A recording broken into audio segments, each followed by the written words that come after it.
the development of the wider grid, and I think that's a very key lesson for us to learn. Next up is Heidi Lenaerts. She's the MD, or Managing Director of Smart Grid Flanders. And Heidi is going to tell us about the European perspective on smart grid. So we've seen from the Irish map text, now we can look at the wider. Thank you. Good morning, everybody. First of all, I would also like to thank Lenaerts for the opportunity to let Smart Grids Flanders participate in the project GREAT, and also for giving me in person the opportunity to share some vision about smart grids from European view with you today. I'm also very impressed about the speakers in the first session and also before me, because they give a great overview of what a smart grid is, how Ireland is evolving in smart grids, so I'm very honored to be here. So in that way, I'm a little bit wondered why in this map, this is a heat map from European GRC, the Joint Research Center, together with DG Energy, also from the European Commission, a database that they made about all the smart grids projects.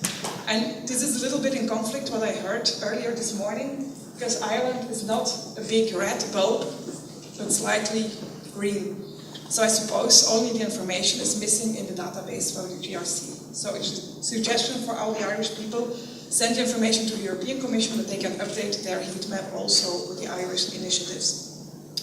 But in the database there are more than 450 smart grid projects integrated, and they all cover different sources of funding. So it's not only European funded projects, but also projects with local subsidies or also private investments. And together they cover more than 3.15 billion investments. So it's a huge amount of money that is going on in smart grids projects, smart grids deployment, smart grids research and research. And some of the projects were already launched in the year 2002. So smart grids is not new, it's going on since a while already.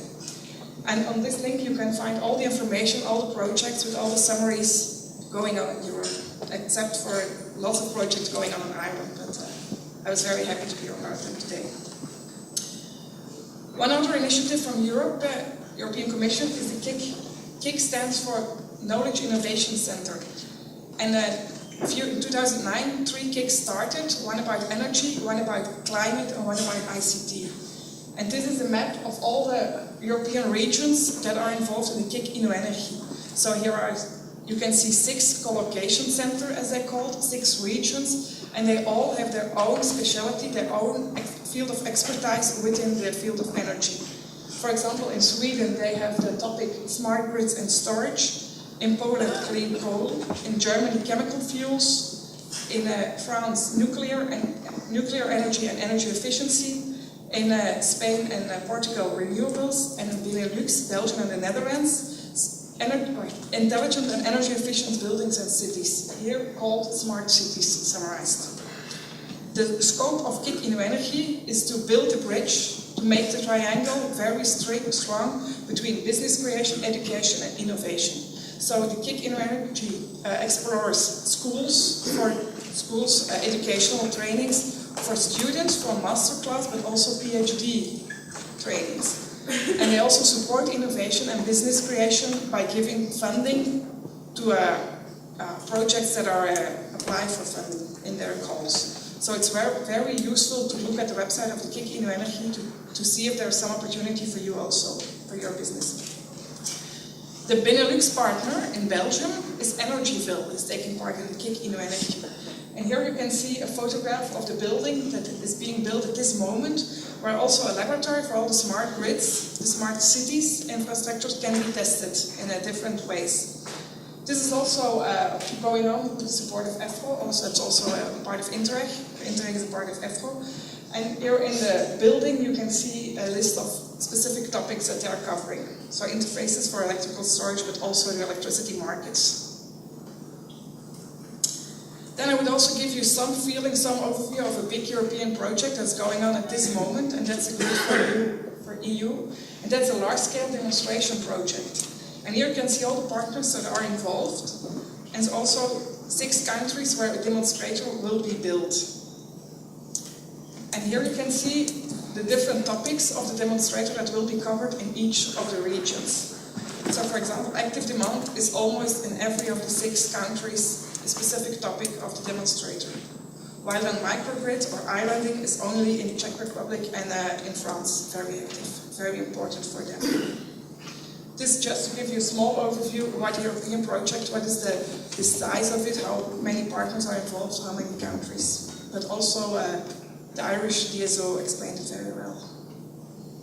Also mentioned already by Tony Carroll is the European Technology Platform.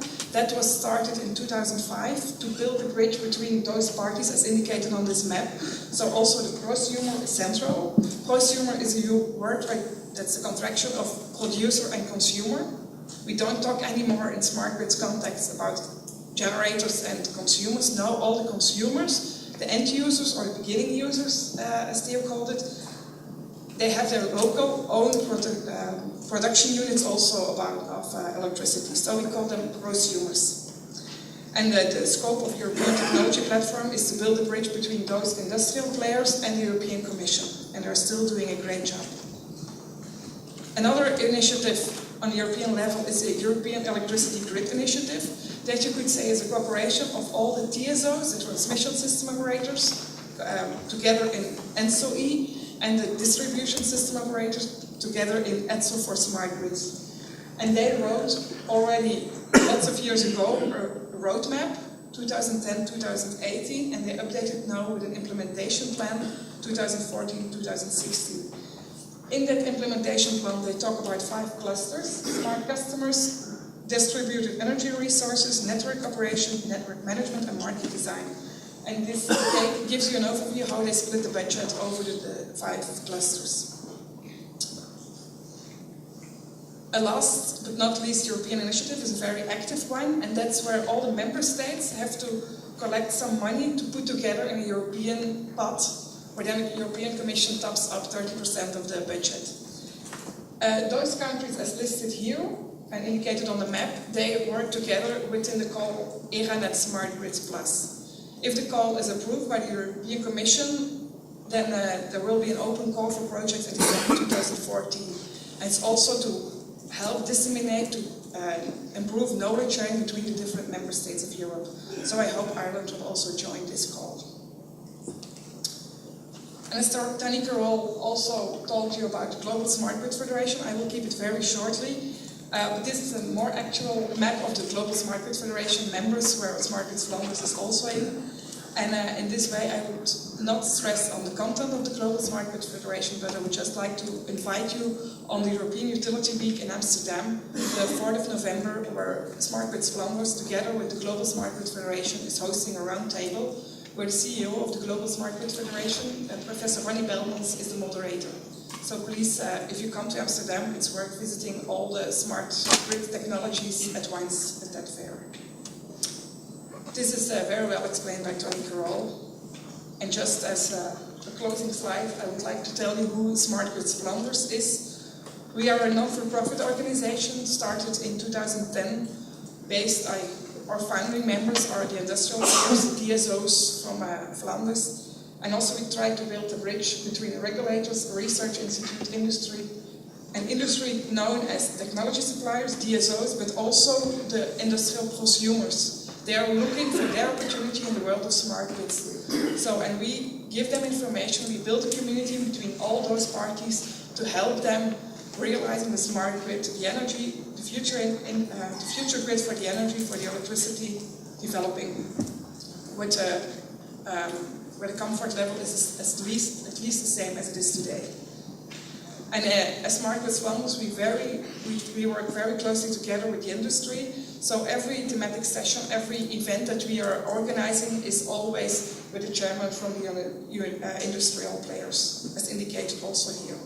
And what we also doing for the latest 3 years is a Smart Grid School. That's more than 1 day training about smart grids. What is it? Who are the topics? Who are the stakeholders? What are the different topics? Who are all the suppliers of technology for storage, for new generation possibilities, new smart appliances, all those things. And it's very nice to do those kind of things.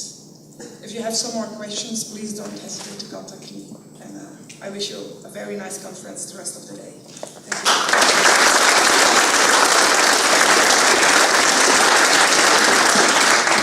Thank you. very much, Heidi. I think we're going to have to get a splotch of red paint to drop